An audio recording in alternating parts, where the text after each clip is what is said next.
Keanu रीव से एक बार एक जर्नलिस्ट ने पूछा, आप इतने फेमस हैं, इतने सक्सेसफुल हैं, तो आप इतने क्वाइट क्यों रहते हैं, कुछ बोलते क्यों नहीं? कियानू ने मुस्कुरा के कहा, मैं तब बोलता हूं जब कुछ कहने लायक हो, बाकी वक्त सुनना बेहतर है। और वो रूम में बैठ के कुछ सेकंड चुप रहा। उसका जवाब था वही चुप्पी। उसकी वो डिलिबरेट पॉज, वो ज्यादा पावरफुल थी किसी भी सेंटेंस से। और तुमने सोचा होगा, यार ये तो कियानू है, इसके लिए इजी है, सेलिब्रिटी है, करिश्मा है, ऑरा है। पर सुनो, कियानू ने भी ये कहीं से नहीं सीखा था। वो भी कभी एक नॉर्मल इंसान था, जो ऑन द स्पॉट नर्वस होता था, जो एक रूम में किसी के सवाल पे ब्लैंक फील करता था। फर्क सिर्फ इतना था, उसने एक चीज सीखी जो तुम भी सीख सकते हो। ये बुक उसी चीज के बारे में है। वो एक मोमेंट सोचो जो ऑलमोस्ट सबके साथ होता है। मीटिंग चल रही है, बॉस ने अचानक तुम्हारी तरफ देखा, तुम क्या सोचते हो इस बारे में? या कोई इंपॉर्टेंट डिनर में पूछा, तो बोलो अपने करियर के बारे में कहाँ देखते हो खुद को अगले 5 सालों में? या इंटरव्यू में अपनी सबसे बड़ी वीकनेस बताओ? या स्टेज पे कोई सवाल और सबकी आंखें तुम्हारी तरफ। उस एक सेकंड में क्या होता है तुम्हारे अंदर? ज्यादातर लोगों के लिए एक सडन ब्लैंकनेस, दिल धड़कता है, कुछ वर्ड्स आते हैं, कुछ नहीं। जो बोलता है वो नहीं होता जो बोलना चाहते थे। और बाद में घर पे परफेक्ट जवाब याद आता है, ये कहना चाहिए था, ये बोलना चाहिए था। ये फीलिंग का एक नाम है। मैट एब्राहम्स, स्टैनफोर्ड के कम्युनिकेशन प्रोफेसर, इसे कहते हैं स्पॉटलाइट एंग्जाइटी। और ये सिर्फ तुम्हारी प्रॉब्लम नहीं है, ये यूनिवर्सल है, सबको होती है। शाहरुख खान को भी होती थी स्टेज फ्राइट। एमिनेम को पहले रैप बैटल्स में ब्लैंक हो जाता था। वॉरेन बफेट ने पब्लिकली कहा है कि उन्हें कॉलेज में पब्लिक स्पीकिंग से इतना डर था कि उन्होंने डेलिबरेटली वो क्लास अवॉइड की जिसमें उठ के बोलना पड़ता। तो नेक्स्ट टाइम जब तुम्हें लगे मैं ही अकेला पागल हूं, याद करना, नहीं हो। पर, और यही इस बुक का असली पॉइंट है, ये फिक्सेबल है। सिर्फ प्रेपरेशन से नहीं, सिर्फ प्रैक्टिस से नहीं, माइंडसेट से, फ्रेमवर्क से, और कुछ बहुत स्पेसिफिक, बहुत प्रैक्टिकल टूल्स से जो इन द मोमेंट काम करते हैं, रियल वक्त में रियल सवाल पे चलते हैं इस जर्नी पे। ओपरा विनफ्री ने एक इंटरव्यू में कहा था, मैं कभी अपने बारे में बात करने नहीं जाती, मैं हमेशा सोच के जाती हूं ये ऑडियंस क्या जानना चाहती है, उन्हें क्या हेल्प करेगा। ये छोटी सी बात, ये ओपरा की पूरी कम्युनिकेशन फिलॉसफी का कोर है। और मैट एब्राहम्स इसी से शुरू करते हैं अपनी बुक में। परफॉर्मेंस माइंडसेट और कंट्रीब्यूशन माइंडसेट, ये दो अलग दुनियाएं हैं। परफॉर्मेंस माइंडसेट में रहते हो तो अंदर एक कॉन्टिन्यूअस चैटर होती है, मैं कैसा दिख रहा हूं, क्या सही बोल रहा हूं, लोग क्या सोचेंगे, अगर गलत बोला तो। ये सब क्वेश्चंस तुम्हारे बारे में है। और ये प्रेशर, ये लिटरली ब्रेन को फ्रीज कर देता है। वो ब्लैंकनेस जो ऑन द स्पॉट आती है, उसका रूट कॉज ज्यादातर यही होता है, too much focus inward. Contribution mindset में शिफ्ट करो और सब कुछ बदलता है। ये लोग यहाँ हैं, उन्हें कुछ चाहिए, मैं क्या दे सकता हूँ? सडनली फोकस बाहर जाता है, खुद से उन पे। और उस शिफ्ट में नेचुरली एंग्जाइटी कम होती है, क्योंकि अब तुम परफॉर्म नहीं कर रहे, तुम हेल्प कर रहे हो। और हेल्प करना वो स्कैरी नहीं होता। एक एग्जाम्पल सोचो, एक प्रोफेसर थी मैट की क्लास में, प्रीति, बहुत इंटेलिजेंट, जेन्युइनली पढ़ी लिखी, पर हर बार क्लास में बोलना होता वो रश करती, स्टम्बल करती, बाद में अपोलोजाइज करती। मैट ने एक दिन सिर्फ एक चीज कही उससे, अगले बार जब बोलो सिर्फ ये सोचो कि इस रूम में कोई एक इंसान है जिसे मेरी बात जेन्युइनली काम आएगी, उस एक इंसान के लिए बोलो, बस। नेक्स्ट क्लास में प्रीति की एंग्जाइटी खत्म नहीं हुई, पर वो प्रेजेंट थी, ऑडियंस में थी, खुद में नहीं। और क्लास ने उसे कंप्लीटली डिफरेंटली फील किया। आज लगा जैसे प्रीति हमसे बात कर रही थी। एक स्टूडेंट ने कहा, वो कोई टेक्निकली बेटर स्पीकर नहीं बन गई थी, वो कंट्रीब्यूशन माइंडसेट में थी। ये शिफ्ट ट्राई करो। किसी भी कॉन्वर्सेशन से पहले एक सेकंड के लिए सिर्फ ये पूछो अपने आप से, यहाँ जो लोग हैं उन्हें मुझसे क्या चाहिए, मैं उन्हें क्या दे सकता हूँ, इतना काफी है। अब बात करते हैं उस फीलिंग की जो शिफ्ट के बाद भी रहती है, नर्वसनेस, धड़कना, हाथ थरथराना, वो फिजिकल सेंसेशन। डेमी लोवाटो ने एक इंटरव्यू में कहा था, स्टेज पे जाने से पहले मैं हमेशा नर्वस होती हूँ, हमेशा। पर मैंने सीखा कि वो नर्वसनेस एक्चुअली मुझे बेटर परफॉर्म कराती है। वो एनर्जी है मिसप्लेस्ड एनर्जी। और यही मैट एब्राहम्स कहते हैं, एंग्जाइटी को खत्म नहीं करना है, उसे रीडायरेक्ट करना है। हार्वर्ड की एक रिसर्चर एलिसन वुड ब्रुक्स ने एक फैसिनेटिंग स्टडी की। एक ग्रुप को बोला गया, प्रेजेंटेशन से पहले खुद से कहो मैं शांत हूं। दूसरे ग्रुप को बोला गया, मैं एक्साइटेड हूं। कौन बेटर परफॉर्म किया? Excited group, significantly. क्यों? क्योंकि एंग्जाइटी और एक्साइटमेंट फिजिकली सेम है, दोनों में एलिवेटेड हार्ट रेट है, दोनों में हाइटेंड अवेयरनेस है, दोनों में बॉडी अलर्ट मोड में है। मैं शांत हूं, ये एक झूठ है जो बॉडी नहीं मानती, पर मैं एक्साइटेड हूं, ये सेम फिजिकल स्टेट को एक अलग लेबल देता है, एक जो एनर्जाइजिंग फील करता है, एक जो फॉरवर्ड मोमेंटम क्रिएट करता है। तो अगले बार जब वो धड़कन आए, जब हाथ थोड़ा कांपे, जब ब्रेथ फास्ट हो, मत कहो शांत हो जाओ, कहो यार मैं इस चीज के बारे में बहुत एक्साइटेड हूं। फोर्स्ड लगेगा पहले, पर करो, सिर्फ ऑब्जर्व करना कि क्या होता है। और एक और चीज, अपने सिम्टम्स को वेलकम करो। दिल तेज धड़क रहा है, गुड, बॉडी रेडी है। हाथ थोड़ा थरथरा रहे हैं, गुड, एनर्जी है। ब्रेथ फास्ट है, गुड, प्रेजेंट हूं। ये तुम्हारे अगेंस्ट नहीं है, ये तुम्हारे लिए है। स्टीव जॉब्स एक चीज के लिए फेमस थे जो बहुत कम लोग नोटिस करते थे। प्रेजेंटेशन से पहले वो डेलिब्रेट पॉजेज लेते थे, सेंटेंस बोलते थे, रुक जाते थे कुछ सेकंड, फिर आगे। ऑडियंस को लगता था जीनियस है, सोचता है। एक्चुअली वो ब्रेन को प्रोसेसिंग टाइम दे रहे थे। और मैट अब्राहम्स का तीसरा फंडामेंटल टूल यही है, स्लो डाउन। हमारी कल्चर में क्विक रिस्पॉन्स इंटेलिजेंस का साइन माना जाता है। वो तो बहुत स्मार्ट है, तुरंत जवाब देता है। पर रिसर्च उल्टा कहती है, ज्यादातर क्विक रिस्पॉन्सेज वो एक्चुअली फुली प्रोसेस्ड नहीं होती, वो रिएक्टिव होती हैं। और थॉटफुल रिस्पॉन्सेज वो ज्यादा इंटेलिजेंट लगते हैं, ज्यादा कॉन्फिडेंट। एक डेलिब्रेट पॉज वो वीकनेस नहीं दिखाता, वो अथॉरिटी दिखाता है। मैं इस सवाल को सीरियसली ले रहा हूं, यही मैसेज जाता है सामने वाले को। तो प्रैक्टिकली करो क्या? 3 टूल हैं और तीनों बहुत सिंपल हैं। पहला, पैराफ्रेज करो, सवाल रिपीट करो अपने वर्ड्स में। तो तुम पूछ रहे हो कि मैं इस सिचुएशन में क्या अप्रोच लूंगा। ये कंफर्म करता है कि सही समझे हो, और 5-10 एक्स्ट्रा सेकंड्स देता है प्रोसेस करने के लिए। कॉन्वर्सेशनल लगता है, डेस्परेट नहीं। दूसरा, एक्नॉलेज करो, सवाल को जेन्युइनली रिकॉग्नाइज करो रिस्पॉन्ड करने से पहले। ये इंटरेस्टिंग सवाल है, मैं इस एंगल से जेन्युइनली नहीं सोचा था। ये फिलर वर्ड्स नहीं है, ये रियल एंगेजमेंट है, और ये टाइम देता है। तीसरा, सीधा कहो, 1 second, let me think about that for a moment. ये कॉन्फिडेंट लगता है। रिसर्च एक्चुअली शो करता है कि जो लोग एक्सप्लिसिटली लेट मी थिंक कहते हैं, लिसनर्स उन्हें ज्यादा क्रेडिबल मानते हैं, ज्यादा थॉटफुल। ट्राई करो। अब स्ट्रक्चर, क्योंकि ऑन द स्पॉट बोलते वक्त एक बहुत कॉमन प्रॉब्लम है रैम्बलिंग, बहुत बोलना, पॉइंट तक ना पहुंचना, और लिसनर का फेस देख के रियलाइज करना कि वो अब भी वेट कर रहा है एक्चुअल आंसर के लिए। एलॉन मस्क, चाहे तुम उन्हें पसंद करो या ना करो, एक चीज में जेन्युइनली ब्रिलियंट है, कॉम्प्लेक्स आइडियाज को सिंपल स्ट्रक्चर में कहना। उनका फेवरेट फ्रेज है फर्स्ट प्रिंसिपल्स, मतलब सीधा कोर पे जाओ, बिल्डअप से मत शुरू करो, कोर से शुरू करो, क्योंकि कोर ही मैटर करता है। मैट अब्राहम्स का मोस्ट फेवरेट फ्रेमवर्क जो वो अपने स्टूडेंट्स को सबसे पहले सिखाते हैं, वो है what, so what, now what. What, क्या हुआ या क्या है, फैक्ट या सिचुएशन। सो व्हाट, क्यों मैटर करता है, रेलेवेंस या इंपॉर्टेंस। नाउ व्हाट, आगे क्या, एक्शन या इम्प्लीकेशन। एग्जाम्पल, किसी ने पूछा प्रोजेक्ट का क्या अपडेट है।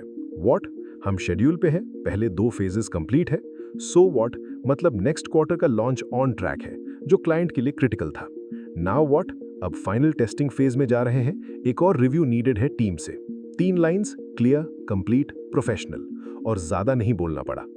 दूसरा framework, PREP, point, reason, example, point. किसी ने पूछा इस टॉपिक पे तुम्हारा क्या व्यू है, पहले अपना पॉइंट सीधा बोलो, क्यों सोचते हो ये, रीजन दो, एक कॉन्क्रीट एग्जाम्पल दो, फिर सेम पॉइंट रिपीट करो। सर्कुलर स्ट्रक्चर लिसनर को क्लैरिटी देता है, तुम्हारा मैसेज शुरू में भी पता होता है, एंड में भी। तीसरा, प्रॉब्लम, सॉल्यूशन, बेनिफिट, कोई भी प्रपोजल या सजेशन के लिए।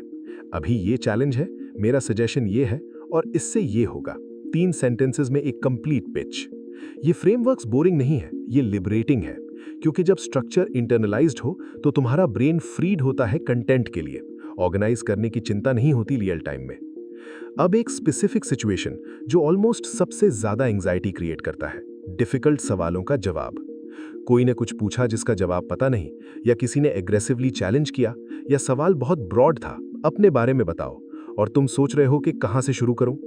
सुंदर पिचाई, गूगल के सीईओ, एक बार एक यूएस कांग्रेशनल हियरिंग में थे। बहुत लोडेड, बहुत पॉलिटिकल सवालों की भाड़ थी। एक पॉइंट पे सेनेटर ने कुछ ऐसा पूछा जिसका स्ट्रेट आंसर देना ऑलमोस्ट इम्पॉसिबल था। पिचाई ने क्या किया, रुके, एक्नॉलेज किया, ये एक बहुत इंपॉर्टेंट पॉइंट है, फिर क्लियरली स्टेट किया जो वो जानते हैं, फिर ऑनेस्टली एक्नॉलेज किया जो नहीं जानते, फिर कमिटमेंट दी, मैं इस पे और डिटेल्स लेके वापस आऊंगा। वो परफेक्ट नहीं था, पर वो ऑनेस्ट था, और ऑनेस्ट वो हमेशा परफेक्ट से बेटर परफॉर्म करता है। तो जब जवाब पता नहीं, मैं नहीं जानता बोल के बंदा मत करो कॉन्वर्सेशन। मैं इस स्पेसिफिक चीज पे श्योर नहीं हूं, पर मैं ये बता सकता हूं कि जो पता है वो कंट्रीब्यूट करो, जो नहीं पता ऑनेस्टली एक्नॉलेज करो, फॉलो अप कमिट करो। जब सवाल बहुत ब्रॉड हो, नैरो करो खुद। बहुत कुछ कहने को है, मैं स्पेसिफिकली इस एंगल पे फोकस करता हूं क्योंकि ये इस कॉन्टेक्स्ट में ज्यादा रेलेवेंट लगता है। तुम कंट्रोल लेते हो, तुम्हारा आंसर फोकस रहता है। जब सवाल अग्रेसिव या चैलेंजिंग हो, डिफेंसिव मत हो, पहले जेन्युइनली एक्नॉलेज करो, मैं इस पर्सपेक्टिव को समझ सकता हूं, फिर अपना पोजीशन क्लियरली रखो, फिर कॉमन ग्राउंड ढूंढो। आर्ग्यूमेंट अवॉइड होता है, डिग्निटी दोनों की बनी रहती है। और एक चीज याद रखना, मैं नहीं जानता कहना वीकनेस नहीं है। जो वीकनेस है वो है उस एक्नॉलेजमेंट के बाद कुछ नहीं देना, डेड एंड क्रिएट करना। कॉन्फिडेंस का मतलब सब जानना नहीं है, कॉन्फिडेंस का मतलब है जो जानते हो क्लियरली देना, जो नहीं जानते ऑनेस्टली मानना और सीखने की विलिंगनेस रखना।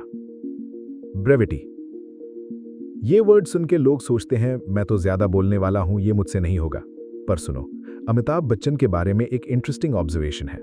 उनके सबसे आइकॉनिक मूवी डायलॉग्स वो बहुत शॉर्ट है। रिश्ते में तो हम तुम्हारे बाप लगते हैं, इतना। वो पूरी एक्सप्लेनेशन नहीं देते, वो कॉन्टेक्स्ट नहीं बिल्ड करते, वो सीधा कहते हैं और रुक जाते हैं। और वो लाइन वो डेकेड्स तक याद रहती है।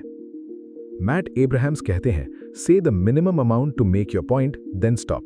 इतना सिंपल, इतना हार्ड। टेड टॉक्स 18 मिनट्स तक लिमिटेड है, स्ट्रिक्ट रूल, क्योंकि 18 मिनट्स लॉन्ग इनफ है to be serious, short enough to hold attention. जो स्पीकर्स 3 घंटे की प्रेजेंटेशन 18 मिनट्स में कंप्रेस करते हैं, वो डिस्कवर करते हैं कि उनका मेन पॉइंट ज्यादा क्लियर था, ज्यादा मेमोरेबल, ज्यादा इंपैक्टफुल। कंस्ट्रेंट गिफ्ट होता है। किसी एक चीज को ऑडियंस याद रखती है, 2 चीजें शायद, 3 से ज्यादा ऑलमोस्ट नेवर। इसलिए ऑन द स्पॉट हो या प्रिपेयर्ड, एक सवाल हमेशा पूछो पहले। एक चीज, सिर्फ एक, जो मैं चाहता हूं ये इंसान यहां से ले जाए, वो क्या है? उस एक चीज के अराउंड सब ऑर्गेनाइज करो, बाकी छोड़ दो। वो रिस्ट्रेंट, वो वीकनेस नहीं, वो स्ट्रेंथ है। स्टोरीज, ये टॉपिक पे मैट एब्राहम्स बहुत पैशनेट है और रीजन सिंपल है, डेटा कन्विंस करता है, स्टोरी कनेक्ट करती है। बराक ओबामा अपनी स्पीचेस में हमेशा एक कॉमन इंसान की स्टोरी से शुरू करते थे। कोई कैंसस का फार्मर, कोई चिकागो की टीचर, कोई वेटरन। स्टैटिस्टिक्स पहले नहीं आती थी, एक रियल इंसान पहले आता था, और उस रियल इंसान के थ्रू पूरी पॉलिसी, पूरी आर्ग्यूमेंट, पूरी विजन एक्सेसिबल हो जाती थी। पॉल जैक, एक न्यूरो इकोनॉमिस्ट, ने रिसर्च की। पार्टिसिपेंट्स को 2 चीजें दिखाई, पहले statistics about a sick child, फिर एक story about a specific sick child named Ben. Story वाली ग्रुप ने ज्यादा डोनेट किया, सिग्निफिकेंटली ज्यादा, क्योंकि स्टोरी में ऑक्सीटोसिन रिलीज हुआ, एम्पैथी का केमिकल, कनेक्शन का केमिकल। स्टैटिस्टिक्स में नहीं हुआ। ऑन द स्पॉट स्टोरीज के लिए मैट एब्राहम्स एक फ्रेमवर्क देते हैं, star, situation, task, action, result. कोई भी स्टोरी चाहे 1 मिनट की हो, स्टार में फिट होती है। इंटरव्यू में पूछा, बताओ एक बार जब तुमने लीडरशिप दिखाई। स्टार में, एक प्रोजेक्ट में टीम में सीरियस डिसएग्रीमेंट था डायरेक्शन पे, मुझे एक कंसेंसस बनाना था फास्ट, विदाउट एलिनेटिंग एनीवन। मैंने इंडिविजुअल कॉन्वर्सेशंस किए, पहले हर किसी का कोर कंसर्न समझा, फिर एक मीटिंग में उन्हें विजुअलाइज करने का मौका दिया कि अलाइनमेंट कैसी दिखेगी। हमने 2 दिन में कंसेंसस लिया और प्रोजेक्ट एक्चुअली बेटर डायरेक्शन में गया। 1 मिनट, स्ट्रक्चर्ड, मेमोरेबल। अपनी जिंदगी की स्टोरीज कलेक्ट करो, छोटी वाली भी, स्टार में मेंटली ऑर्गेनाइज करो। ये स्टोरीज, ये तुम्हारा मोस्ट पावरफुल टूल है। ऑन द स्पॉट हो या प्रिपेयर्ड, कोई फर्क नहीं। और अब वो चीज जो ऑन द स्पॉट स्पीकिंग में सबसे ज्यादा ओवरलुक्ड है, सुनना, जेन्युइनली सुनना। मलाला यूसुफजई से एक बार किसी ने पूछा, तुम्हारी स्पीकिंग की सबसे बड़ी स्ट्रेंथ क्या है? बहुत लोगों ने एक्सपेक्ट किया मेरी कन्विक्शन या मेरी क्लैरिटी। मलाला ने कहा, सुनना। मैं हमेशा पहले सुनती हूं, पूरी तरह, तब बोलता हूं। ऑन द स्पॉट एंग्जाइटी का एक बहुत बड़ा रूट कॉज ये है कि हम एक्टिवली सुनते नहीं। जब दूसरा बोल रहा होता है, हम अंदर क्या बोलूंगा में होते हैं। मतलब हाफ अटेंशन उन पे, हाफ अटेंशन अपने रिस्पॉन्स पे। और जो रिस्पॉन्स निकलता है वो हाफ बेक्ड होता है, क्योंकि सवाल हाफ सुना था। जेन्युइनली सुनने से सवाल फुल्ली अब्जॉर्ब होता है, और फुल्ली अब्जॉर्ब्ड सवाल का जवाब नेचुरली ज्यादा अवेलेबल होता है। रिसर्च ऑन नेगोशिएशंस में क्रिस्टोफर वॉस, FBI नेगोशिएटर, ने ऑब्जर्व किया कि बेस्ट नेगोशिएटर्स बेस्ट लिसनर्स थे, जो साइलेंस सिट कर सकते थे, जो दूसरे को कंप्लीटली एक्सप्रेस होने का स्पेस देते थे। जो एक्यूरेटली समराइज करते थे बिफोर रिस्पॉन्डिंग। वो मिररिंग टेक्निक, सिर्फ लास्ट फ्यू वर्ड्स रिपीट करना, वो किसी भी आर्ग्यूमेंट से ज्यादा इफेक्टिव थी। एक एक्सपेरिमेंट ट्राई करो, किसी भी अपकमिंग कॉन्वर्सेशन में लास्ट बोलना, पहले सब सुनो पूरी तरह, तब बोलना। देखो क्या होता है, तुम्हारा रिस्पॉन्स कितना ज्यादा रेलेवेंट होता है, कितना ज्यादा वैल्यूड फील करता है। प्रैक्टिस, ये चैप्टर शायद सबसे इंपॉर्टेंट है। नॉलेज और स्किल अलग है। ये पूरी बुक सुन लेने से तुम better on the spot speaker नहीं बन जाते। रेप्स चाहिए, रियल वर्ल्ड के रेप्स। कुछ लोग कहते हैं जब रेडी होऊंगा तब प्रैक्टिस करूंगा, पर मैट एब्राहम्स का आंसर है रेडी फील करना प्रैक्टिस से आता है, प्रैक्टिस से पहले नहीं। रोज एक रैंडम चीज देखो, फोन, टेबल, खिड़की, और 45 सेकंड्स में एक स्ट्रक्चर्ड रिस्पॉन्स दो। What, so what, now what में या प्रेप में। कोई सुन नहीं रहा, कोई जज नहीं कर रहा, सिर्फ रेप्स, सिर्फ मसल बिल्ड करना। हर दिन जो ऑर्डिनरी कॉन्वर्सेशंस होती हैं, ये सब प्रैक्टिस अपॉर्चुनिटीज हैं। कैसा था वीकेंड? एक स्टार स्टोरी दो। इस प्रोजेक्ट के बारे में thoughts? What, so what, now what में जवाब दो। प्रेशर नहीं है, कोई ऑब्जर्व नहीं कर रहा, परफेक्ट प्रैक्टिस एनवायरनमेंट। और एक चीज जो जेन्युइनली अनकंफर्टेबल है पर जेन्युइनली मोस्ट इफेक्टिव, खुद को रिकॉर्ड करो। वॉइस मेमो या वीडियो, अपना जवाब रिकॉर्ड करो किसी सवाल पे, फिर सुनना खुद को। ये करना बहुत अजीब लगता है, पर जब सुनोगे वो चीजें क्लियरली दिखती हैं जो इंप्रूव करनी है। मैं बहुत फास्ट हूं, मैं अपना मेन पॉइंट मिस कर रहा हूं, मैं टू मेनी फिलर्स यूज करता हूं। सेल्फ अवेयरनेस वो ग्रोथ की फास्टेस्ट पाथ है। ये पूरी जर्नी कहां ले आई? वो मोमेंट जब कोई अचानक पूछे और अंदर सब फ्रीज हो जाए, वो मोमेंट अब एक अलग चीज है। अब वो थ्रेट नहीं है, वो अपॉर्चुनिटी है। कंट्रीब्यूशन माइंडसेट, फोकस शिफ्ट करो खुद से उन पे। एक्साइटेड रहना, एंग्जाइटी को रीडायरेक्ट करो, दबाव नहीं। स्लो डाउन, पॉज लो, पैराफ्रेज करो, प्रोसेस करो, स्ट्रक्चर्स यूज करो। What, so what, now what, prep, problem, solution, benefit. Difficult सवालों पे ऑनेस्ट रहो, जो पता है क्लियरली दो, जो नहीं पता एक्नॉलेज करो। कम बोलो, ज्यादा इंपैक्ट के साथ। स्टोरीज रखो हेडी, स्टार फॉर्मेट में। पहले सुनो जेन्युइनली पूरी तरह, और प्रैक्टिस करो रोज, छोटा, कंसिस्टेंट। ये स्किल सिर्फ एक्सट्रोवर्ट्स के लिए नहीं है, सिर्फ नेचुरली गिफ्टेड लोगों के लिए नहीं है। ये उन लोगों के लिए है जो सीखना चाहते हैं, जो प्रैक्टिस करने के लिए तैयार है। कियानो रीव्स ने जो कहा था, मैं तब बोलता हूं जब कुछ कहने लायक हो, वो एरोगेंस नहीं था, वो कॉन्फिडेंस था। उस चीज का कॉन्फिडेंस कि जो वो बोलेगा वो मैटर करेगा। तुम भी वहां पहुंच सकते हो। अगले बार जब वो स्पॉटलाइट मोमेंट आए, एक ब्रेथ लो, कंट्रीब्यूशन माइंडसेट में आओ, पॉज करो, प्रोसेस करो, स्ट्रक्चर में जाओ, और सीधा, क्लियरली, जेन्युइनली बोलो। वो मोमेंट वो तुम्हारा है।